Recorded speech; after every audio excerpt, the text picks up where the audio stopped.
ongoing. It's ongoing. See, we continue to be hungry. We continue to thirst. We continue to be poorly clothed. We are beaten. We are homeless. And this beating here is like the beating of a slave, where they're just viewed as property, not worthy of anything. And homeless, he's got nowhere to go. Paul's home a lot of times is a jail. He doesn't really seem to have any home that he goes back to. At least Luke never reports it. He's always moving. He's a homeless person in certain senses of the word.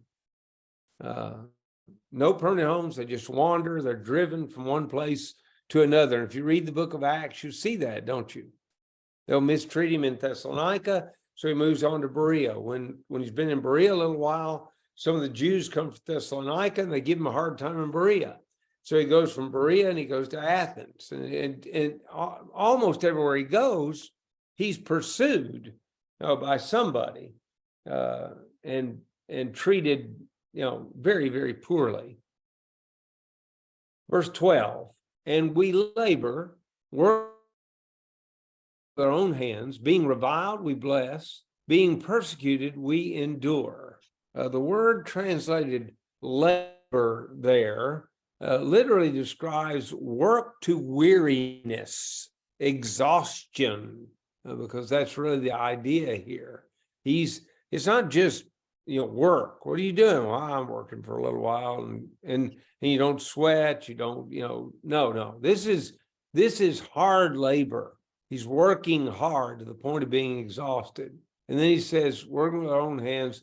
Being reviled, being reviled is to abuse with words. Now, can you think of anybody else that in Scripture is described as being reviled? Or something like that, something on that order? I'm thinking about Isaiah 53. Oh, okay. Yeah. All right. So that talks about the way they dishonored the Lord as well. Look at, that's a good point. I'd probably insert that in my notes. If I was going to teach the class, that's what came to your mind. It's got a really good description of that very thing. Look at 1 Peter 2:23, who when he was reviled, did not revile in return. When he suffered, he did not threaten, but committed himself to him who judges righteously. So they reviled Jesus too, didn't they? That's so we're not enduring anything the Lord didn't endure. Is a part of what Paul is saying. Paul wasn't enduring anything that the Lord hadn't already endured. And then, of course, he says being persecuted. That word persecuted there describes hunted down.